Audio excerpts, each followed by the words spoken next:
ठाकरेंना सभा गाजवण्याचं, गर्दी जमवण्याचं आणि वातावरण पेटवण्याचं वरदान होतं.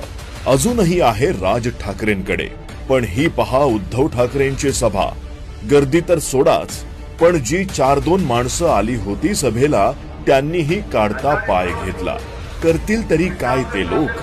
काही पैसे देऊन आणलेले आणि काही सहज चक्कर मारायला आलेले. बहुतेक काय कसले हो ग त्यावर थांबलं मग इथं माल बोलत होता कमी मला बोलत होता कमी मला. आणि उरले सुरले 3 शिल्लक राहिलेल्या अर्धवट पक्षांचे कार्यकर्ते. मग काय, थोड्या वेळात सगळं मैदान मोकळं. बरं, जाणारे फक्त गेले नाही, जाताना खैरेंना शिव्या शाप देऊन गेले. सुरू असतानाच तुम्ही निघून जातात. याचं कारण असं आहे की जो नेता बोलतोय आणि चंद्र खैरे स्वतः काजू बदाम खाताय ते आम्हाला आवडलेलं नाही. त्याचं कोणी ते म्हणता आम्ही हकलली, त्यांनी त्यातून कोणी हकलली नाही. त्यांनी सुद्धा बॉक्सवर स्वतः त्यांनी आणली खैरे साहेबांनी. सगळ्याला लोक आलेले हे एका मताचे लोक आहेत का? नाही, हे तमाशाचा रूप आहे. साहेबांनी 20 वर्षात दिवेच लावलेत ना तेवढे.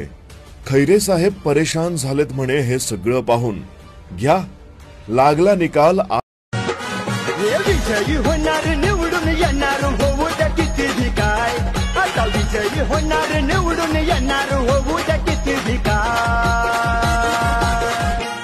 यंदा गुलाल आपलाच हाय, आता धुराळा